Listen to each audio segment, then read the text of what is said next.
नमस्कार बच्चों, क्या हाल चाल। सब ठीक ठाक। आप सबका स्वागत है मेरे YouTube चैनल AMG क्लासेस में। आशा करता हूँ सब ठीक ठाक होंगे, स्वस्थ होंगे। आज जो है हम पढ़ेंगे हरियाणा जीके, और हरियाणा जीके में हमने दिल्ली सल्तनत काल शुरू कर रखा है और उसके अंतर्गत हमने गुलाम वंश को पढ़ करके क्या है कंप्लीट कर लिया है। तो आज दूसरे नंबर का जो दिल्ली सल्तनत का वंश है खिलजी वंश, उसको हम पढ़ने का काम करेंगे। तो आइए शुरू करते हैं। हरियाणा में खिलजी वंश।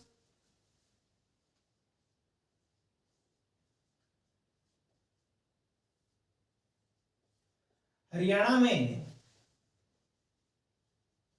खिलजी वंश का जो समय काल या टाइम था वो था 1290 ईस्वी से 1320 ईस्वी तक। कि जैसे ही गुलाम वंश खत्म होता है तो दूसरा वंश जन्म लेता है जिसका नाम क्या है खिलजी वंश। और खिलजी वंश का जो संस्थापक है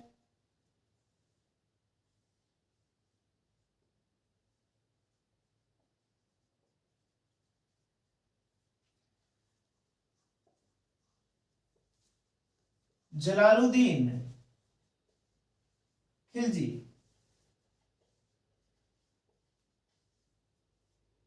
खिलजी वंश के संस्थापक का क्या नाम था? जलालुद्दीन खिलजी। कि जलालुद्दीन खिलजी ने खिलजी वंश की स्थापना की कब? 1290 में। तो इसके अंतर्गत एक हरियाणा के अंदर एक व्यक्ति को पढ़ेंगे, उसका नाम है अलाउद्दीन खिलजी। और वो जो अलाउद्दीन खिलजी है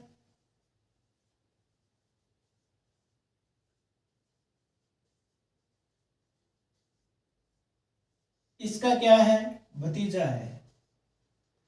कि जलालुद्दीन खिलजी का भतीजा है कौन? अलाउद्दीन खिलजी। और इस अलाउद्दीन खिलजी का हरियाणा के अंदर वर्णन मिलता है, तो इसको पढ़ने का हम काम करेंगे।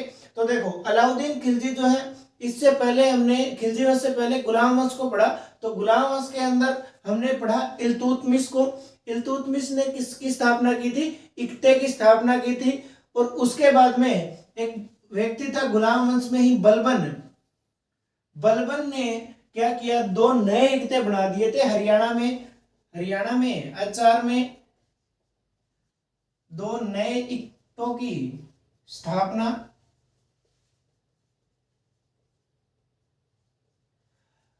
कौन कौन से इक्ते बनाए थे बलबन ने हरियाणा में? एक पहले इक्ते का नाम है सोनीपत और दूसरे इक्ते का नाम है कैथल। जो कैथल इक्ता है इसका इक्तेदार कौन था? अलाउद्दीन खिलजी था। किसने बनाया था? जलालुद्दीन खिलजी ने कैथल इक्ते का इक्तेदार जो है अलाउद्दीन खिलजी को बनाया। कैथल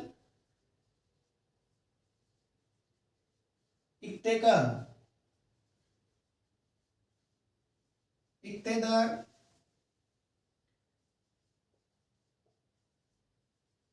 अलाउद्दीन खिलजी को बनाया।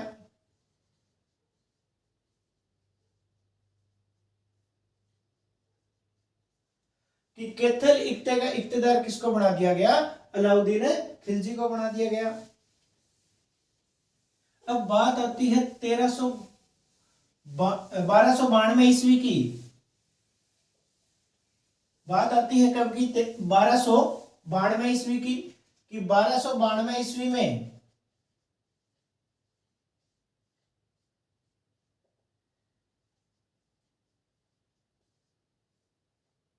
भंडारों ने अलाउद्दीन खिलजी पर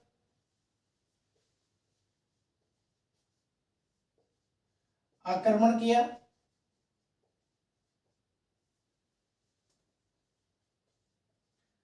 कि 1292 के अंदर भंडारों के साथ अलाउद्दीन खिलजी का संघर्ष हुआ, मगर इसके अंदर भंडारों की क्या हुई थी? हार हुई थी। और ये भंडार कहाँ थे? ये कैथल के अंदर थे। भंडार रियासत थी, उसके अंदर ही ये भंडार रहते थे। और भंडार रियासत का क्वेश्चन पूछा जाता है कि भंडार जो रियासत है, भंडार रियासत कहाँ की थी? तो वो थी कैथल की। और कैथल का इक्तेदार था, तो इसके साथ ही क्या हुआ था? संघर्ष हुआ था। अब बात आती है 1305 ईस्वी की। 1305 ईस्वी में मंगोलों ने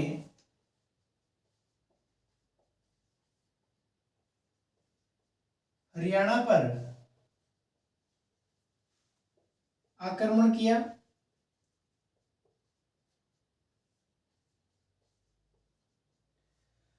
1292 ईस्वी में अलाउद्दीन खिलजी का मंडारों के साथ संघर्ष होता है और 1305 ईस्वी में मंगोलों ने हरियाणा के ऊपर आक्रमण किया कि मंगोल जो है वो हरियाणा के ऊपर अटैक करते हैं। तो जब अटैक करते हैं तो इनका सामना होता है किसके साथ? अलाउद्दीन खिलजी के साथ। जैसे ही आक्रमण किया तो मंगोलों को अलाउद्दीन खिलजी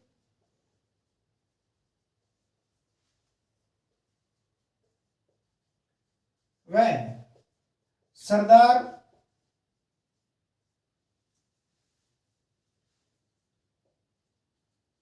नानक सिंह मिलकर हरा देते हैं।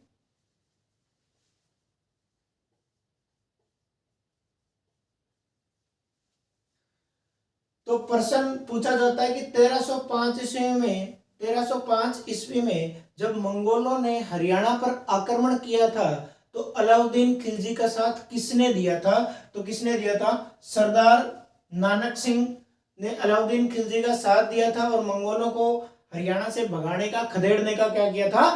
कार्य किया था। दोनों ने मिलकर इनको हराया था। इस 1305 के आक्रमण में मंगोलों की क्या होती है? हार होती है। अलाउद्दीन खिलजी और सरदार नानक सिंह की क्या होती है? जीत होती है। मंगोल जितने भी आए थे आक्रमण करने के लिए, सारे के सारे हरियाणा को छोड़ करके भाग गए थे। अब बात आती है कि जैसे ही खिलजी वंश का तीसरा शासक बनता है मुबारक शाह खिलजी,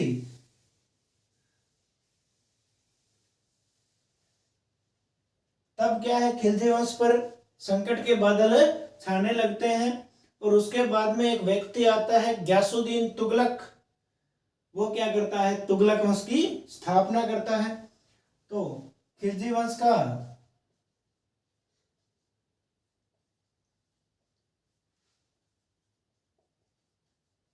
तीसरा शासक मुबारक शाह।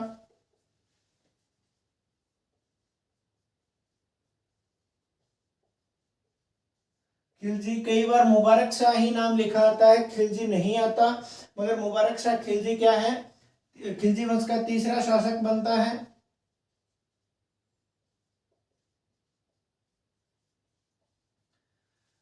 तो एक रियासत थी जिसका नाम था दीपालपुर, और कहीं कहीं जो है क्या देपालपुर भी लिखा आता है।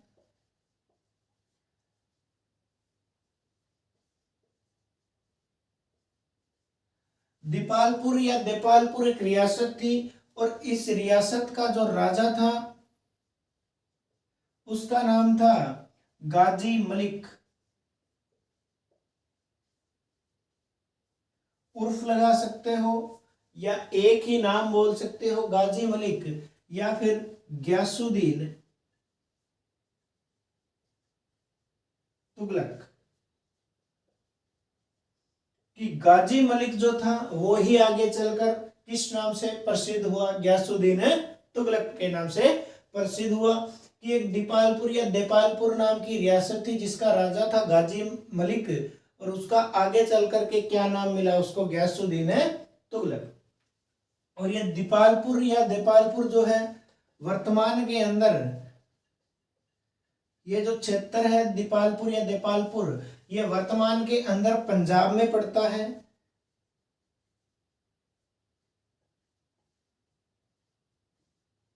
पंजाब में स्थित है।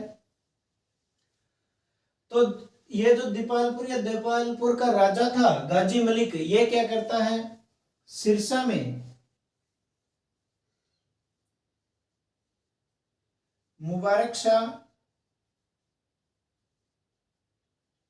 और शाही सेना की जो खिलजी वंश की सेना थी, दोनों को क्या है हरा देता है कौन?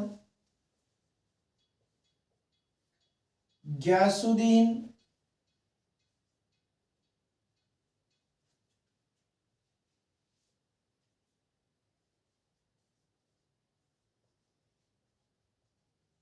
तुगलक, या फिर क्या लिखा आएगा गाजी मलिक। सिरसा के अंदर हुए युद्ध के अंदर मुबारक शाह और शाही सेना को ग्यासुद्दीन तुगलक या गाजी मलिक क्या कर देता है, हरा देता है।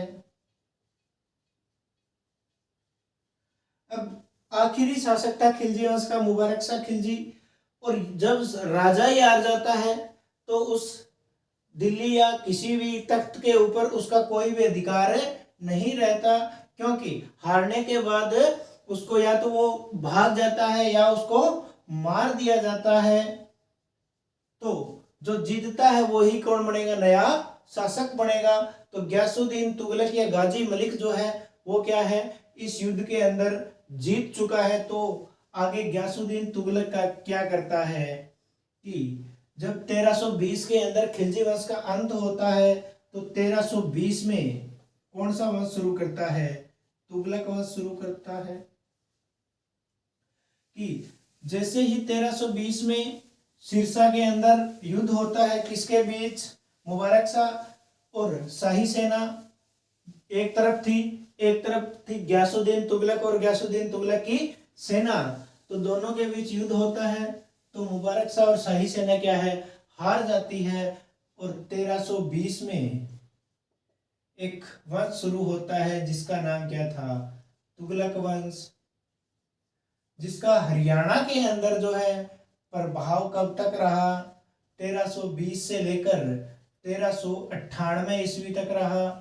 और भारतीय इतिहास के, अगर इंडियन हिस्ट्री की नजर से हम बात करें तो दिल्ली के तख्त के ऊपर तुगलक वंश जो है 1320 से लेकर 1414 ईस्वी तक इसने शासन किया। और ये जो तुगलक वंश है सबसे लंबा शासन करने वाला वंश था,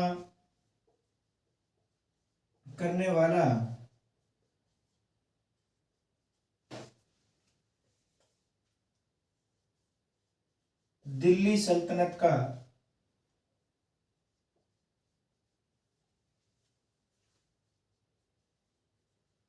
एकमात्र वंश था। तो आज जो है हमने खिलजी वंश को पढ़ा, कल हम पढ़ेंगे तुगलक वंश को कब से कब तक, 1320 से लेकर के 1398 तक, क्योंकि हम क्या पढ़ रहे हैं, हरियाणा जीके, HR जीके को हम पढ़ने का काम कर रहे हैं। तो हमें कब तक पढ़ना है, 1398 तक। क्यों, क्योंकि हरियाणा स्टाफ सिलेक्शन कमीशन जो है वो तुगलक वंश का समय कब से कब तक मानता है, 1320 से 1398 तक। अगर 1320 से 1414 तक आपको देखना है तो मेरी एक वीडियो है इंडियन हिस्ट्री की, उसके अंदर आप तुगलक वंश को 1320 से 1414 तक देख सकते हैं। तो आज के लिए इतना ही। आशा करता हूँ आपको क्लास अच्छी लगे तो वीडियो को लाइक कीजिए और शेयर कीजिए और चैनल को सब्सक्राइब कीजिए। आज के लिए धन्यवाद।